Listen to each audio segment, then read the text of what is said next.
All right, another question from college students. How can I better explain that a baby's life is of equal value to the woman's life? Okay, so we're arguing for what we call an inclusive view of human value. I've heard both Christopher Kaser and Nancy Pearcey use this term, the idea of the inclusive view of human value, which means that when others are arguing that they're more exclusive, that they see some human beings as having value and dignity and rights and others not, they see persons as valuable.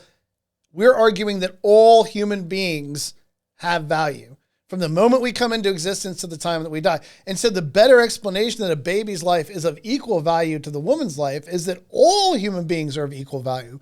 Every single one of them. If we're operating within the principles of this inclusive view of human value argument, what we're saying is that the best explanation for the concepts of universal human dignity, universal human rights, the idea that we violate other lives by killing them and destroying them, is that what makes us valuable, if such a thing exists, is the only thing that we all commonly share, that we all equally share, and that's our shared humanity. Every single human life has that same value.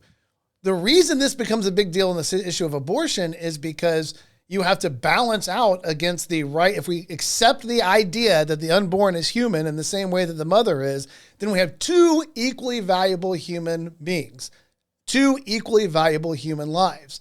The tension now becomes when the rights of one are set against the rights of the other. And so this goes into also bodily autonomy arguments. We cover more in depth at other places and may in a later short. But basically what we don't want to do at that point is to set the right to life of the unborn child against the right to life of the mother, because that's not what's at odds here. What's usually at odds, and which is most best articulated, I think, by pro-choice philosopher Kate Greasley, is even though these ideas of the things that women must endure when they are pregnant are serious things and ought to be treated seriously, are not trivial changes that happen to their body, it's not trivial inconveniences that happen to them.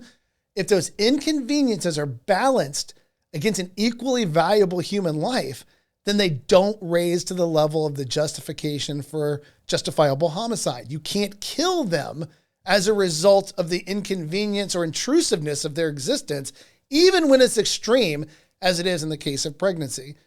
So we're not arguing for one rights versus the other's rights. We're arguing against the equal value of both, and then on balance, what's proportional to being paid through this process of pregnancy. The woman has to endure serious things, but she can't avoid the endurance of those things at the cost of the life of another human being.